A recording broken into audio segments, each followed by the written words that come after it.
Je suis arrivée à l'EPFL en 2013 et j'avais de grandes idées. Je voulais faire un doctorat en écologie et en Afrique. Comme ça, je pouvais à la fois obtenir mon titre de docteur, faire un projet humanitaire et frimer auprès de mes amis que j'allais sauver la planète.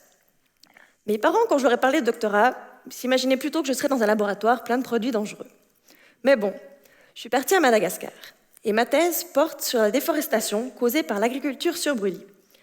L'agriculture sur brûlis, c'est une technique ancestrale qui est pratiquée dans beaucoup de pays tropicaux. C'est une technique qui est difficile à supprimer parce qu'elle est reliée à des pratiques spirituelles. Donc dans l'agriculture sur brûlis, on va couper les arbres, les brûler et récupérer les cendres pour fertiliser le sol. Seulement, après quelques années de culture, la fertilité va baisser et les agriculteurs sont contraints d'abandonner leurs terres pour brûler une nouvelle partie de la forêt. Je suis donc partie sur le terrain, dans le but de trouver de nouveaux fertilisants pour contrer cette baisse de fertilité. Sauf que chaque fois que je partais là-bas, mes collègues s'imaginaient Madagascar, la plage, les palmiers, et ils pensaient tous que j'allais boire des cocktails et faire la fête tous les soirs. Croyez-moi, j'aurais adoré. Seulement, c'est pas vraiment ce qui s'est passé.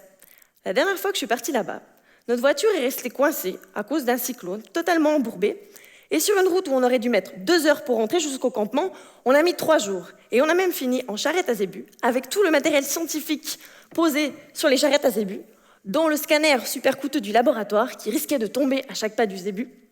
S'il vous plaît, ça, il ne faut pas le dire à mon prof. Enfin voilà, faire une thèse à Madagascar, c'est un peu comme être dans un film d'Indiana Jones. Sauf que c'est vachement moins bien, parce qu'Harrison Ford, nous, on l'a jamais vu. Tout ce qu'on a vu, c'était le serpent dans un coin de la chambre, les araignées au plafond, les vers de terre dans les sous-vêtements.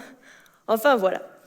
Après toutes ces aventures, nous avons quand même réussi à développer un compost fait à partir d'arbres locaux qui ont une forte teneur en nutriments et qui poussent dans des zones où la forêt est déjà dégradée, pas dans la forêt vierge.